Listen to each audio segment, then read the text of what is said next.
good afternoon. I realize this is the last talk before you can enjoy a refreshing drink in the sun. It's somewhere. My name is Bo. I'm the Nutrition and Health Manager at FoodDrinkEurope. But I'm not here today to talk to you as FoodDrinkEurope.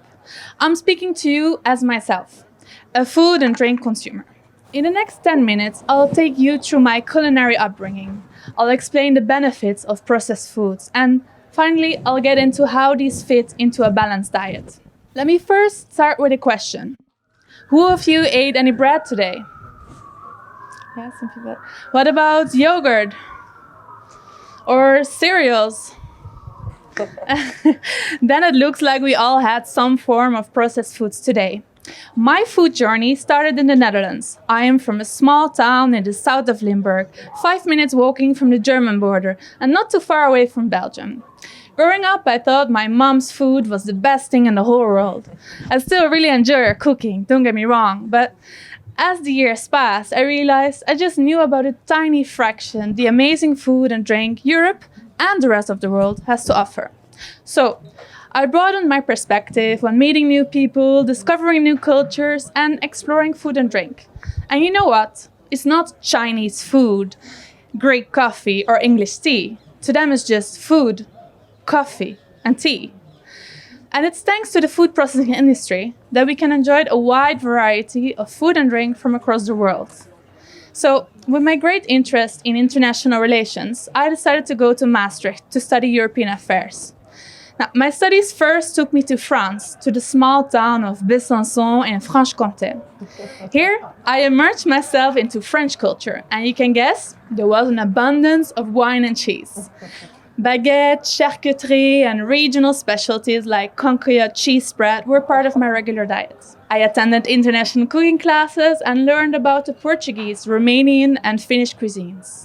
We also held potluck dinners, which, by the way, is something we also do at the FoodDrinkEurope office to celebrate Europe Day, honoring United in Diversity. Now, I tasted some of that diversity in Sweden. My master's studies took me to the city of Gothenburg on the Swedish west coast. Here, I learned about fredagsmys, which roughly translates to Cozy Friday, and is Sweden's very important Taco Friday. Here, you buy some tortilla bread, seasoning mix, and your favorite dip sauce. The whole country then enjoys the same food while watching a movie with friends and family. I had a whole other experience when going to Spain and Portugal. The Southern Europeans showed me that food is not just about eating, it's an experience. People have a strong emotional connection with food, and sharing a meal creates a feeling of togetherness and community. It's for this reason that the transition to healthy and sustainable food systems matters, so that we and our future generations can enjoy it as well. Going back to my own country, how many of you know about the hidden gems of Dutch cuisine? Are they?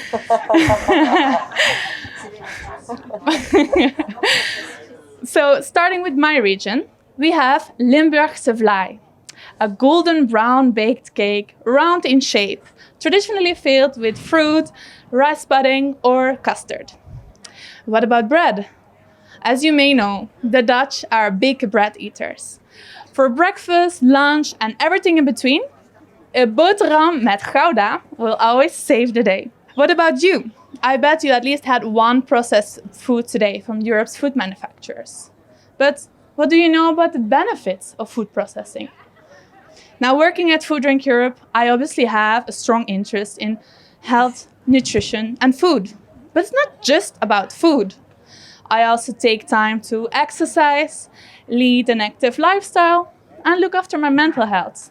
Some weeks I'm very active, and I go to the gym a lot, so I may have a protein shake afterwards to support myself. But other times I feel like I need a bit more rest, so I will go for a walk or do some yoga.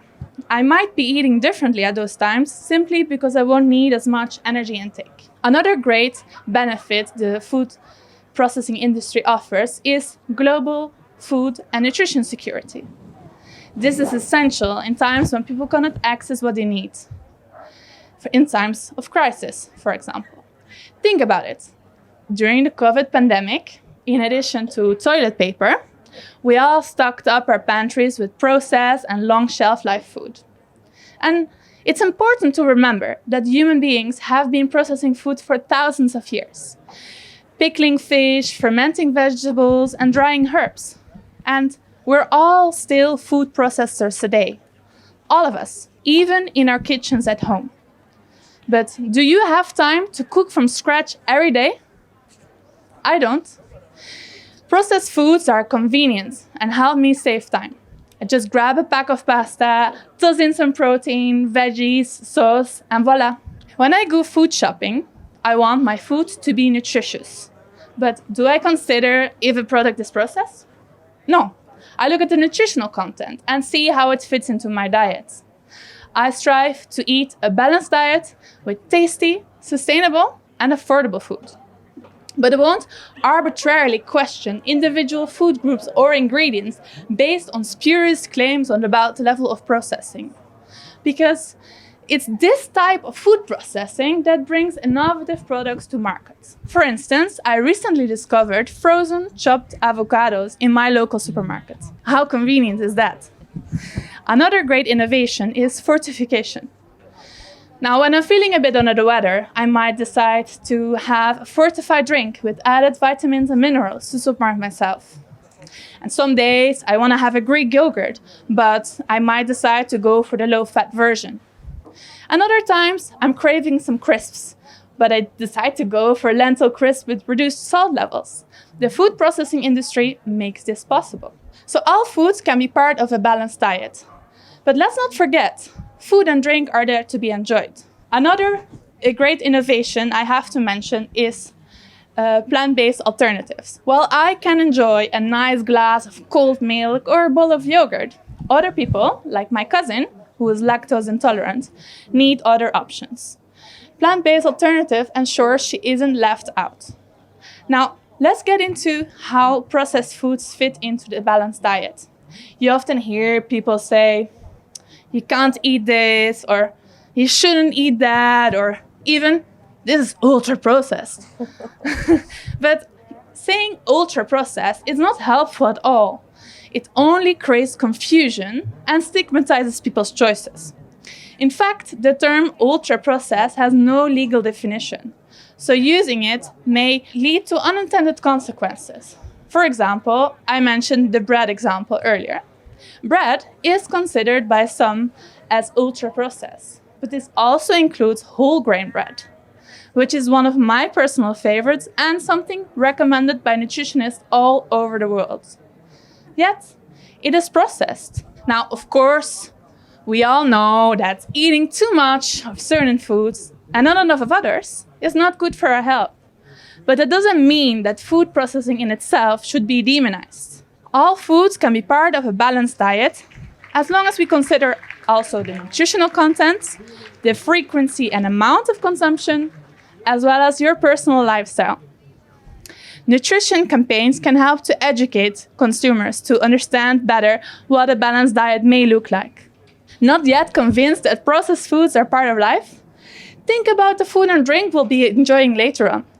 Some barbecued meat, some plant-based options, vegetables, and refreshing drinks.